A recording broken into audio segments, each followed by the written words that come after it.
The late Captain Sir Tom Moore raised thousands during the pandemic for the NHS, and now it has been revealed that his daughter, Hannah Ingram-Moore, made large sums of money off of her father's work. During the first coronavirus lockdown, Captain Tom walked 100 laps around his 25-meter garden to raise money for NHS staff. He raised well over £30 million with his efforts.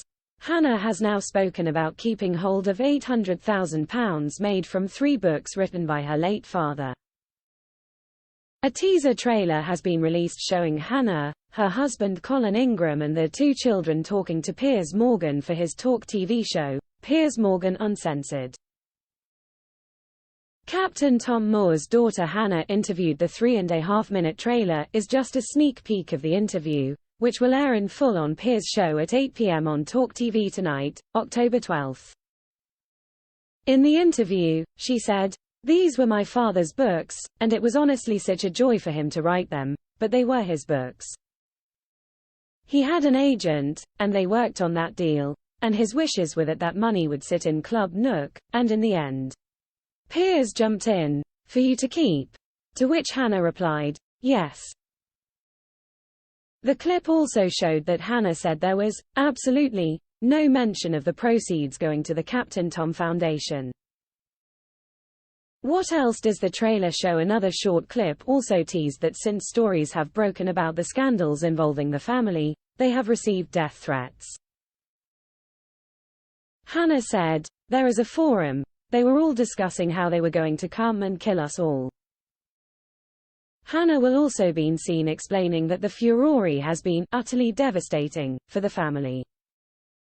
Her husband says, "She has been extremely ill, we all have." Benji, her son, concludes, "There's been genuine times where I don't think she's known if she could go on."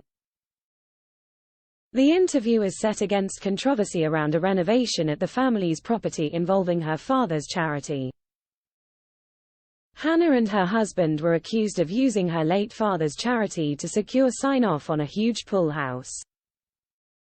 This resides at their £1.2 million home. A talking point that is discussed in the full interview. "Why are you reluctant to get rid of it?" Piers asks, adding, "I've asked this a few times now. I'll give you one last chance." Elsewhere, Piers asks about criticism that Hannah was also paid to attend the Virgin Media O2 Captain Tom Foundation Connector Awards. He asks how much the fee was. Hannah says, "I was paid £18,000 for that." Piers replies, "How much did the charity get?" £2,000, Hannah adds. What viewers think? The preview clip has been viewed over 600,000 times on X, formerly Twitter. One viewer commented, "Bit strange dragging the kids along." Another added, "Never trusted her from day one. I'm guessing the fee from this interview made up for it," a third said. However, one social media user defended the family. "Are the family not entitled to some inheritance from dad?" A second also championed them and said, "This is so bizarre. When it was first reported on, I thought they had taken money from the charity. Not made money off books," her wrote. "Completely entitled to that money. Wonder how much money those complaining have made for charity. He wrote a book, sold it, so it's their money, end of," another added.